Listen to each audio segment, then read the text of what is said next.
오늘 말씀의 제목은 에레모스가 있나요? 이런 제목입니다. 저희 그 설교 제목을 전하면서 어떤 분들은 마음에 시험이 들지 않기를 바랍니다. 왜냐하면 에르메스가 아니고 에레모스입니다. 에르모스. 아시는 분들만 아시는 그런 웃음인데, 에레모스, 이 단어를 한번 꼭 기억해 주십시오. 자, 현대인들은 매우 분주한 삶을 살아갑니다. 그래서 현대인들의 어떤 그 사회 현상을 나타내는 여러 가지 묘사 또 정의들 중에는 시간 빈곤 현상이라는 단어가 있어요. 시간 빈곤 현상이라는 건 시간은 항상 똑같은데 왜 빈곤할까? 이렇게 생각해 보면은 현대인들은 해야 할 일은 많은데 시간이 부족하다고 만성적으로 느끼는 사람들이 많이 있다는 거예요. 시간은 많은데 항상 바쁘다, 시간 없다 라고 하는 게 입에 붙어 사는 사람들을 얘기하는 거죠. 야, 왜 우리 현대인들은, 우리 모든 사람들이 요즘에 이렇게 분주함 속에서 살아갈까? 여러 가지 이유가 있지만 저는 두 가지를 생각해 봤습니다. 첫 번째는 디지털 시대의 역설때입니다. 이렇게 생각할 수가 있습니다. 이게 무슨 의미냐면 스마트 기기가 나오고 AI가 나오고 로봇이 나오면 우리가 하는 일이 더 줄어들 것이다. 우리의 삶은 더 윤택해지고 우리가 여유로운 시간을 더 보낼 수 있을 것이다 라고 생각하는데, 실제로는 그렇지 않죠. 예전에는 직장에서 일 끝나고 집에 들어가면은 전화기, 그 줄전화기 있잖아요. 그 전화기로 받지 않으면 회사에서 오는 연락을 굳이 받지 않아도 됐어요. 그래서 제가 어렸을 때만 해도, 이건 제 비밀이긴 한데, 어렸을 때만 해도 조금 받기 싫은 전화가 있으면 엄마 없다고 해라, 아빠 없다고 해라, 그러면은 연결이 안 됐어요. 그런데 요즘에는 어떻게 돼요? 스마트폰이 또 있죠. 그리고 뭐 USB도 이제 필요 없는 뭐 클라우드 이런 게 막 생겨나고 집에서도 업무를 다 볼 수 있는, 어디서나 업무를 볼 수 있는 그런 사회가 되었어요. 그래서 이것을 초연결 사회다 이렇게 얘기를 하고 있어요. 우리 24시간 항상 직장과 연결돼 있고 우리가 하는 일과 연결돼 있어요. 그래서 우리의 삶이 더 윤택해진 것 같지만 실상은 더 많은 일을 해야 되고 더 많이 바빠진 그런 현실을 살고 있다는 거죠. 또 이것보다 더 중요한 사회적인 변한 문화가 있는데, 그것은 바쁨과 성공을 동일시하는 사회적인 인식이 있다는 거예요. 말은 어렵지만 이런 거예요. 바쁘다는 말을 명예로운 훈장처럼 여기는 거죠. 그래서 바쁜 사람 곧 나는 가치 있는 사람이야, 이렇게 생각을 하는 거예요. 그래서 우리도 종종 이제 연락을 취하거나 누구에게 뭔가 부탁을 해야 될 일이 있을 때 이렇게 얘기하잖아요. 저도 성도들한테 그런 얘기를 참 많이 듣습니다.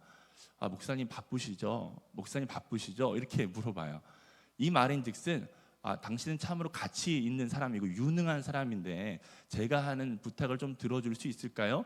라고 마음을 여는 그 문항으로, 질문으로 바쁘시죠? 이런 얘기를 많이 한단 말이에요.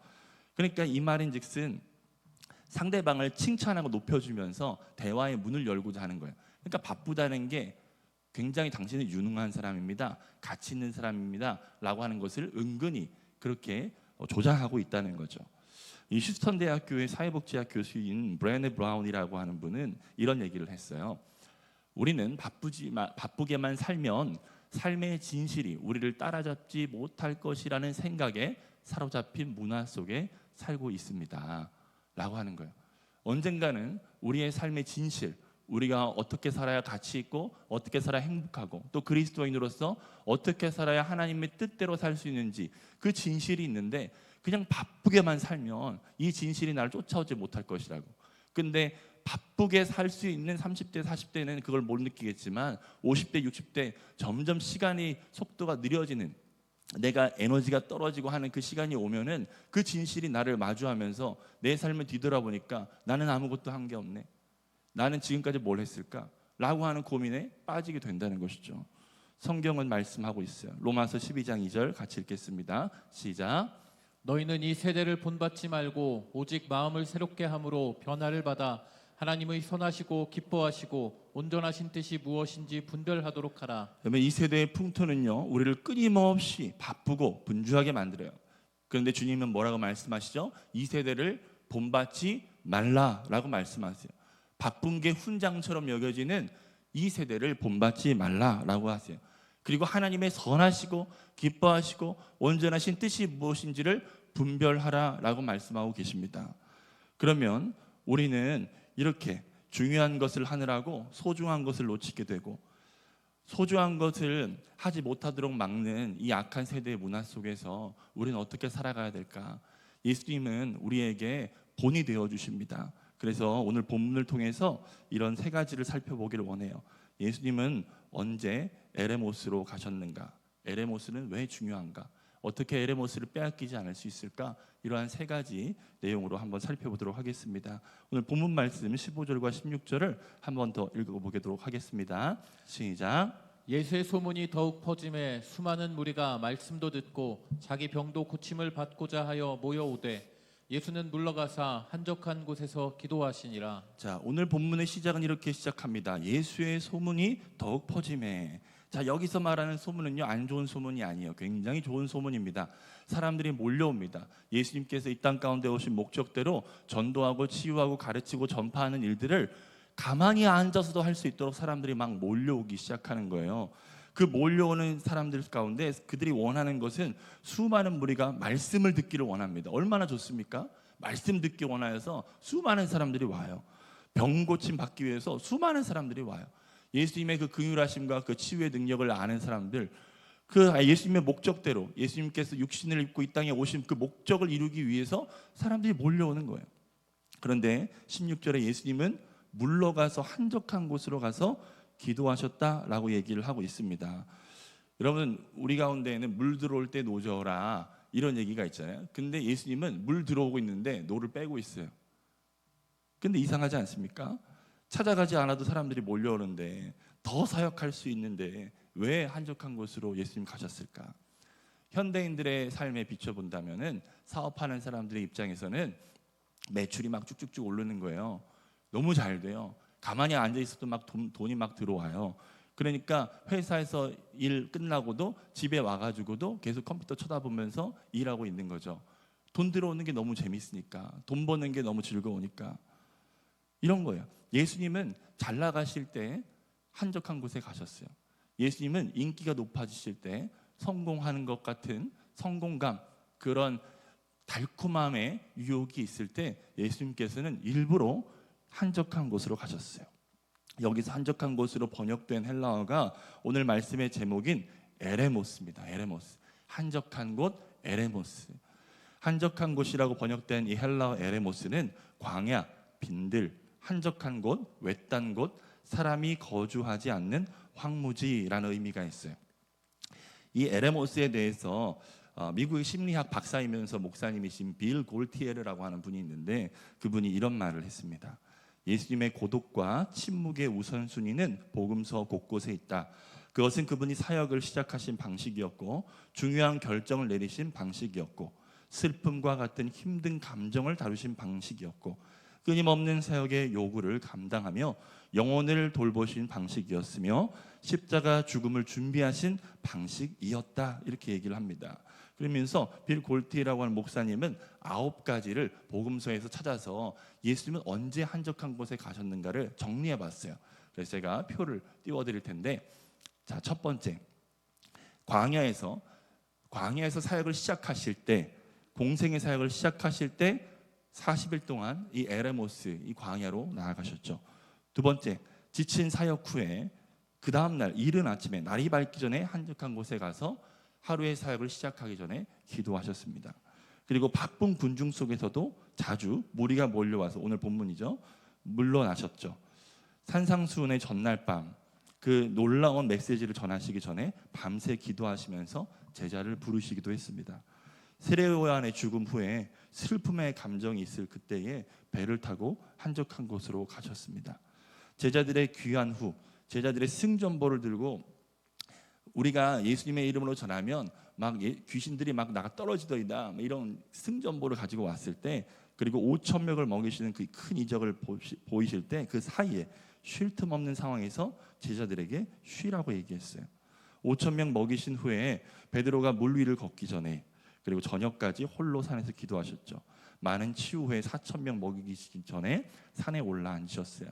고난의 시작 전 겟세마네에서 예수님의 공생의 사역을 마무리하는 그 시점에 예수님께서는 에레모스로 가셨습니다. 이 9가지의 흔적들을 보면서 3가지의 통찰을 소개를 했습니다. 첫 번째는 에레모스는 사역의 시작과 끝을 관통하는 패턴이었다라고 하는 것이에요. 예수님은 사역의 시작하는 그 시점과 끝나는 그 시점에 에레모스가 있었어요. 그리고 예수님의 에레모스는 시간과 장소를 가리지 않았습니다. 한적한 산에서 또 광야에서 바다 위에서 어느 곳이든 사람이 없는 곳이든 예수님께서 일부러 찾아가셔서 하나님과 독대하는 시간을 가지셨어요. 세 번째, 중요한 일 전후에는 반드시 에레모스로 가셔서 기도하셨습니다. 그런데 우리가 잘 되는 게 있어요. 그래도 잘 되는 건 뭐냐? 중요한 일이 있을 때 한적한 곳에 와서 기도하려고 해요. 새벽 예배 때 와서. 그런데 잘 되고 나서는 기도 잘 안 해요. 잘 되고 나서는 한적한 곳에 와서 주님께 감사와 기도를 드리지 않습니다. 고난과 힘듦이 찾아오면 기도하는데 잘 될 때는 잘 안 해요. 하나님 없어도, 예수님 없어도 잘 돌아가는 것 같으니까요. 마가복음 6장 30절에서 31절에 그렇게 승전보를 가지고 성공감에 취해 있는 그 제자들에게 예수님 말씀하시죠. 사도들이 예수께 모여 자기들이 행한 것과 가르친 것을 낱낱이 고하니, 예수님, 제가 놀라운 일을 행했습니다. 예수님의 이름이 전하니까 막 귀신들도 나가 떨어지던데요 하면서 막 입이 막 귀까지 걸려가지고 이렇게 예수님께 왔어요. 근데 31절에 예수님께서 뭐라고 얘기하시죠? 이르시되 너희는 따로 한적한 곳에 가서 잠깐 쉬어라 하시니 이는 오고 가는 사람이 많아 음식 먹을 겨를도 없습니다. 예수님께서는 왜 이 에레모스를 중요하게 생각하셨을까? 에레모스라고 하는 것은 하나님과 독대하는 시간입니다. 우리가 이 에레모스를, 이 한적한 곳에서 주님과 독대하는 시간을 까먹는다면 우리 안에 있는 죄의 소리들, 죄의 습성들이 성공이라고 하는 달콤한 것에 가려져서 끊임없이 나오게 돼요. 선한 일을 하면서도 우리 안에 있는 죄가 그 선한 일을 오염시키는데도 불구하고 그것을 모르고 있는 경우들이 참으로 많다는 거예요. 처음에는 1도 정도만 틀어진 것 같은데 나중에 시간이 지나니까 10도, 20도, 30도가 벌어지는데도 하나님과 그렇게 멀어져 있는데도 잘 모르고 그렇게 살아간다는 것입니다. 때문에 예수님께서는 하나님이셨지만 우리에게 본을 보여주시기 위하여서 이렇게 한적한 곳에 나가서 기도하는 시간을 의무적으로 가지셨다는 거예요. 하지만 우리에게 도전은 무엇입니까? 기도의 시간을 확보하기가 너무나 어렵다는 거죠. 너무나 바쁘다는 거예요. 새벽 기도의 자리에 왔어도 머릿속에는 늘 오늘 해야 될 일, 오늘 만나야 될 사람들, 내가 해야 될 사업과 일로 가득 차 있어요. 새벽 예배 나오면 에레모스가 이루어진 것 같지만 사실은 하나님과 독대하는 시간, 그 시간이 없으면 새벽 예배에 나와도 사실은 에레모스가 아니에요. 아니에요. 아무리 바쁜 사무실 속에서 그렇게 분주하게 살아가는데 잠깐 짬을 내가지고 기도하는 그 시간이 오히려 에레모스일 수 있어요. 하나님과 독대하는 시간. 그러면 질적인 수준을 높여야 될 줄 믿습니다. 특별히 어린아이를 두고 있는 우리 3040 세대 같은 경우에는 매일 전쟁과 같은 하루를 보내죠. 끼니 전쟁을 하고 매번 똑같은 일을 반복하면서 집을 치워야 되고 항상 입에 붙어 다니는 것이 바쁘다, 애들 챙기느라 시간 없다, 기도할 시간 없다. 그런데 아니거든요. 하지만 우리의 주인 되신 예수님께서는 우리에게 하나님과 독대하는 삶의 본을 보여주셨어요. 예수님보다 더 바쁘게 산 사람은 없습니다. 그런데 예수님께서는 그 바쁜 와중에서도 이렇게 기도하셨어요. 기도하는 것에 대한 우선순위를 생각할 때 좀 재미있으면서 의미 있는 구절이 있는데 고린도전서 7장 5절 말씀이에요. 같이 한번 읽어볼까요? 시작. 서로 분방하지 말라. 다만 기도할 틈을 얻기 위하여 합의상 얼마 동안은 하되. 자, 여기서의 그 원래 원 메시지는 부부관계가 소중하다. 그래서 분방하지 말라, 각방 쓰지 말라 이런 의미거든요. 근데 여기에서 이 거룩하고 성스러운 하나님께서 만드신 이 부부 제도 안에서도 합의상 용인되는 것이 있었어요. 그것이 바로 기도할 틈을 얻기 위하여요. 기도할 틈을 얻기 위하여. 부부관계 얼마나 좋습니까? 하나님이 만드신 제도고 선한 일이에요. 근데 그 선한 일 속에서도 잠깐의 기도할 틈도 없이 가족 중심으로 돌아가는 그 선한 일 속에서도 우리 안에 악함이 피어날 수 있다는 거예요. 하나님과 멀어질 수 있다는 것을 경고하고 있다는 것이죠. 그래서 우리는 때때로 기도할 틈을 자꾸 얻어야 돼요. 여러분, 하루를 살아갈 때 이것을 꼭 기억하십시오. 오케스트라가 연주를 시작하는데 항상 하는 것이 조율이에요. 조율. 우리의 삶도 악기처럼 가만히 내버려 두면 휘어지고 틀어져 가지고 겉으로 봤을 때는 똑같은 악기인데 조율 안 된 악기. 그래서 음이 항상 이탈되는 거예요. 그래 내 입속에서는 불평이 나오고 원망이 나오고 감사가 없고 기쁨이 없고 즐거움이 없는데도 불구하고 음이 틀어져 있는데 틀어진지도 모르고 연주를 계속하고 있는 거예요. 시간을 계속 보내고 있는 거죠. 그래서 우리는 조율하는 시간을 가져야 돼요. 튜닝을 해야 돼요. 바로 연주를 하는 것이 아니라 하나님 앞에 나와서 하루의 삶을 주님께 고하며 하나님께 도움을 구하는 거죠. 마무리를 할 때는 하나님께 감사하고 찬양하면서 회개하면서 그렇게 하루를 마무리하는 거예요. 그래서 레위기서에 보면은 상번제라는 게 있잖아요. 상번제. 밤과 낮으로, 낮과 밤으로 항상 기도하라고 말씀하셨던 예수님께서의 그 본을 우리에게 보여주신 거 아니겠습니까? 그래서 우리는 하나님 나라와 그 뜻을 이루기 위하여서 우리에게 주신 그 창조의 섭리를 회복하기 위하여서 우리는 에레모스를 잘 지켜야 돼요. 이 에레모스를 빼앗기지 않기 위해서 어떻게 해야 될까요? 저는 세 가지를 여러분들에게 제안하고 싶습니다. 첫 번째는 여러분들의 시간을 측정해 보십시오. 뭐라고요? 여러분들의 시간을 측정해 보라는 거예요. 저는 하나님과의 관계를 회복하기 위하여서 했던 방법 중에 한 가지가 데일리 리포트라고 하는 것을 썼던 적이 있어요. 이 데일리 리포트는 뭐냐면은 하루 24시간이잖아요. 1시간 단위로 제가 했던 일을 기록하는 거예요. 그래서 1시간이 딱 지나잖아요. 뭐 어디에 있든지 스마트폰에다가 이제 방금 한 행동들을 단어든지 문장이든지 짧게 기록하는 거죠. 그렇게 딱 일주일만 해보잖아요. 시간을 자기가 어떻게 쓰는지 결산을 한번 해보면은 얼마나 헛된 데 많은 시간을 쓰고 있는지 그냥 한눈에 딱 보여요. 그러니까 입속에서 바쁘다는 얘기가 쏙 들어가요. 자, 분주함 속에서 살아가는 사람들의 특징에 대해서 어떤 한 기록학자가 이렇게 정리했는데 첫 번째는 나는 항상 바쁘다, 시간이 없다라고 입에서 항상 이렇게 얘기하는 사람은 분주함 속에 살고 있을 가능성이 많다는 거예요. 또 두 번째는 하루가 지난 후에 오늘 하루 어떤 것을 했는지 모르면 분주함 속에서 살아가는 경우들이 있다는 거예요. 하루가 지나는 마무리에 오늘 하루 뭐 했지? 생각해보면 생각이 안 나. 그렇다면 분주함 속에서 살아가고 있는 경우가 있다는 거죠. 세 번째는 시간이 여유 있는 날도 시간을 허비하는 경우. 항상 바쁘다고 하는데 시간이 있는 날이 그래도 있을 거 아니에요? 그 시간을 낭비해요. 허비해요. 그럼 분주함 속에 있는 경우가 있다는 거예요. 여러분들은 어떤 경우에 속하는 것 같나요?